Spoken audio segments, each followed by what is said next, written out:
باقی چیزوں کو ڈسکس کرنے کا فائدہ نہیں ہے، کیونکہ پھر وہ ہمارے پلیٹ فارم سے، چونکہ آپ کو پتہ ہے ہر طرح کے لوگ اٹیچ ہیں. یہ پلیٹ فارم چونکہ ایک مذہبی پلیٹ فارم ہے، مذہبی پلیٹ فارم کے تقاضے کچھ ڈیفرنٹ ہوتے ہیں. پولیٹیکل ایفیلیشنز لوگوں کی مختلف جماعتوں کے ساتھ جڑی ہوئی ہوتی ہیں، اور ظاہر ہے کہ وہ اپنا چشمہ لگا کے ان چیزوں کو دیکھ رہے ہوتے ہیں. لیکن جب اس قسم کے مذہب سے متعلق واقعات سامنے آتے ہیں، اس کے بعد ایسے لوگوں کے ایمان کا امتحان شروع ہو جاتا ہے کہ وہ اپنی پولیٹیکل پارٹی کی محبت میں کہیں دین کو تختہ مشق نہ بنا لیں. جو معذرت کے ساتھ یہ مدینہ شریف کی جو بے حرمتی ہوئی، اس معاملے میں ہم نے دیکھا کہ کافی سارے لوگ جو ہیں وہ حق سے ڈیویٹ کر گئے. بہرحال ہم نے اس چیز کو ہائی لائٹ کیا الحمدللہ، اور اس کا فائدہ ہوا ہے. اور اس میں انصاف کے ساتھ ہم نے اس چیز کو بھی ڈسکس کیا کہ مذہبی کارڈ بالکل یوز نہیں ہونا چاہیے کسی بھی پولیٹیکل لیڈر کے خلاف. کسی بھی مذہبی لیڈر کے خلاف بھی مذہب کو ایز اے کارڈ یوز نہ کیا جائے، کیونکہ پاکستان میں عدالتیں کسی کو بے قصور ثابت کر بھی دیں، تب بھی جب آپ کسی شخص کو مذہب کے پوائنٹ آف ویو سے بدنام کر دیتے ہیں، آپ اس کی لائف کو ونریبل کر دیتے ہیں.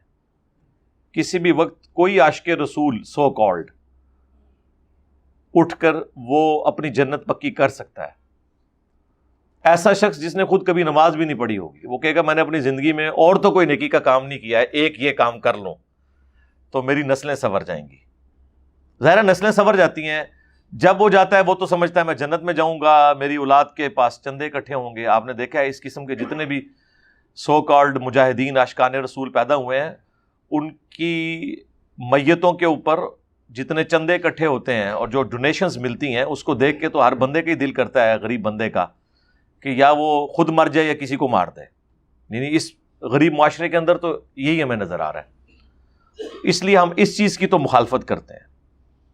موجودہ گورنمنٹ ہے، ہم ان سے بھی یہ کہیں گے کہ جس طرح آپ کے خلاف توہین مذہب کا کارڈ استعمال ہوا، چاہے وہ 2017 کے دھرنے ہوں یا بعد کے واقعات جس میں فارمر ہمارے جو انٹیریئر منسٹر تھے احسن اقبال صاحب، انہیں گولی بھی کھانی پڑی،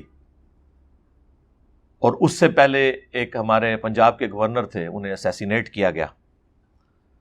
اس طرح کے واقعات انہی جماعتوں کے ساتھ آلریڈی توہین مذہب کے نام پر ہو چکے ہیں، اور اس وقت یہ جماعتیں چیختی تھیں کہ مذہب کو ایز اے کارڈ یوز نہ کیا جائے.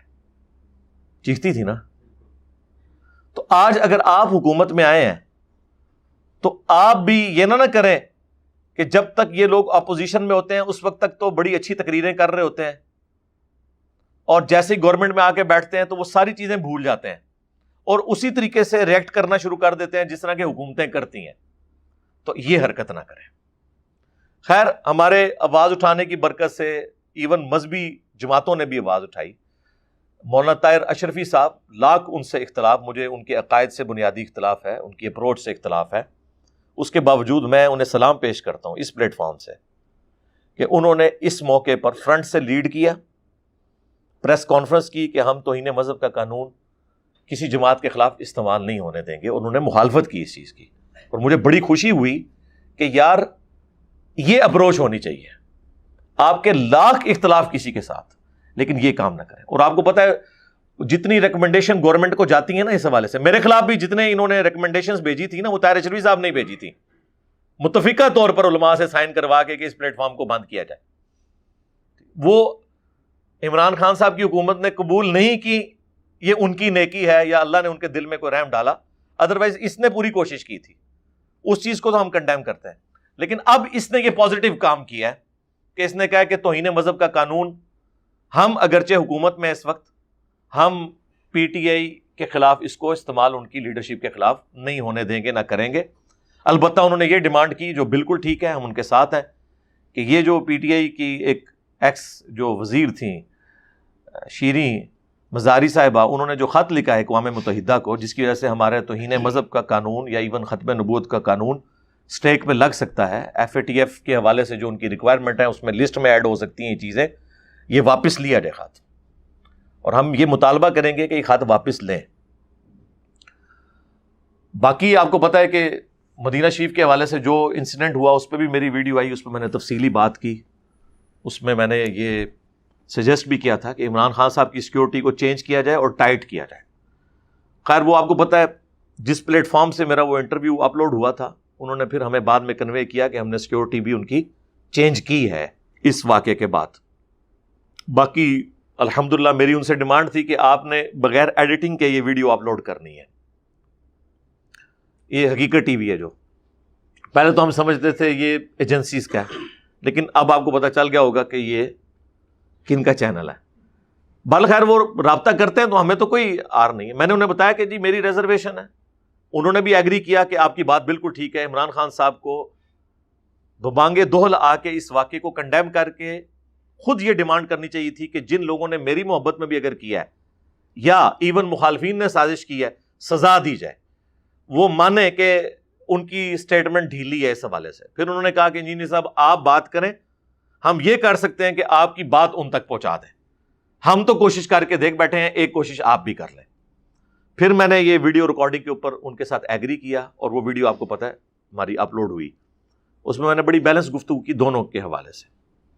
ایک اور چیز جو آج کل کافی زیادہ مارکیٹ میں آئی ہے, مجھے اچانک ذہن میں آ گئی ہے, وہ پولیٹیشنز کی جو خفیہ ویڈیوز ہیں چھپ چھپ کے بنانا تاکہ بعد میں انہیں بلیک میل کیا جائے. اور یہ ویڈیوز وہ لوگ بنا رہے ہوتے ہیں جو خود سر تپا ان گناہوں میں ڈوبے ہوئے ہیں, لیکن چونکہ وہ بڑے ہوشیار ہیں, باقیوں کے تو انہوں نے ہاتھ پاؤں باندھے ہوئے ہیں, خود سب کچھ اپنے اختیار میں رکھا ہوا ہے. مجھے نام لینے کی ضرورت نہیں, سب کو پتہ چل گیا ہے. میرا خیال ہے عمران خان صاحب کے فارغ ہونے کے بعد تو اب جس کو نہیں بھی پتا تھا انہیں بھی پتہ چل گیا, اور وہ زیادہ تر خود پی ٹی آئی کے لوگ تھے جنہیں نہیں پتا تھا. باقیوں کو تو ہاتھ لگے ہوئے تھے, ان کو بھی ہاتھ لگ گئے, انہیں بھی سمجھ آ گئی.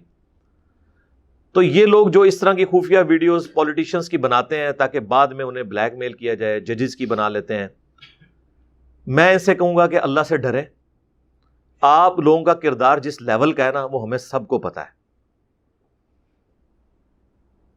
کسی سے چھپا ہوا نہیں ہے. آپ کو کس نے یہ رائٹ دیا ہے کہ کسی انسان کی خفیہ ویڈیو اس طرح کی بنا کے اسے تھریٹ کریں پھر بعد میں ریلیز کریں؟ آپ کو پتا ہے کچھ عرصہ پہلے انہوں نے جو مریم نواز کے اسپوکس مین ہیں زبیر عمر, ان کی ویڈیو انہوں نے ریلیز کی, اور ابھی ex prime minister Imran Khan صاحب کے حوالے سے بھی انہوں نے کتنا ہنگامہ کھڑا کیا. جی وہ ویڈیوز تو ہیں, واقعی ہیں, جن لوگوں نے دیکھی ہیں انہوں نے خود بتایا ہمیں, اور لیکن وہ ویڈیو ابھی تک منظر عام پہ نہیں آئی. باقی جن صحافیوں نے دیکھی ہیں انہوں نے تو خود دیکھی ہوئی ہیں. مجھے بتائیں اس طریقے سے یہ حرکت کرنا یہ کون سی اسلام کی خدمت ہے, کون سے ملک کی خدمت ہے؟ کیا آپ سب لوگ پاک صاف ہیں جو آپ یہ حرکتیں کر رہے ہیں؟ آپ کو کس نے رائٹ دیا ہے کہ آپ کسی شخص کی ذاتی زندگی کی چیزیں اس طرح بنائیں تاکہ بعد میں اسے بلیک میل کر سکیں؟ اللہ سے ڈر جائیں. یہ کہنا جی کہ حکمران جو ہیں وہ اکاؤنٹیبل ہیں, ان کا کریکٹر ٹھیک ہونا چاہیے, یہ ساری چیزیں ذاتی کریکٹر کے پوائنٹ آف ویو سے نہیں ہیں. وہ بھی ہیں لیکن وہ آئیڈیل دور کے لیے ہیں, خلفائے راشدین کے لیے. اس کے بعد جو ذاتی کردار رہے ہیں حکمرانوں کے وہ ہمیں پتہ ہے. ان کو تو آپ بڑے بڑے القابات سے نوازتے ہیں, بڑی بڑی دعائیں ان کے فضائل بیان کرتے ہیں. انہوں نے بھی جو کام ڈالے ہیں نا امت کے ساتھ, خلفائے راشدین کے بعد جتنی حکومتیں آئی ہیں, بنو امیہ کی یا بنو عباس کی یا اس کے بعد سلطنت عثمانیہ یا سلجوکیوں کی, ان کے جو کرتوت تھے نا وہ ہم سب کو پتہ ہے. آج کل کے حکمرانوں نے تو وہ یاشیاں سوچی بھی نہیں ہیں جو انہوں نے اس زمانے میں انجوائے کی ہوئی ہیں. ٹھیک ہے, اور علماء ہی ان کو فتوے دینے والے تھے اس وقت ان ساری چیزوں کے اوپر. تو یہ چیز چھوڑ دیں. جو پبلک اکاؤنٹ ہولڈر ہے آپ نے صرف یہ دیکھنا ہے کہ وہ پبلک کے ساتھ اس کی کس قسم کی ڈیلنگ ہے. پیسہ تو ہڑپ نہیں کر رہا, اور وہ پیسہ ہڑپ کرنا یہ نہیں کہ آپ کسی کے خلاف کمپین چلا دیں کہ اس نے پیسہ لوٹا ہے, اس کو ثابت کریں. ثابت نہیں کر سکتے تو اس کی سزا اللہ پہ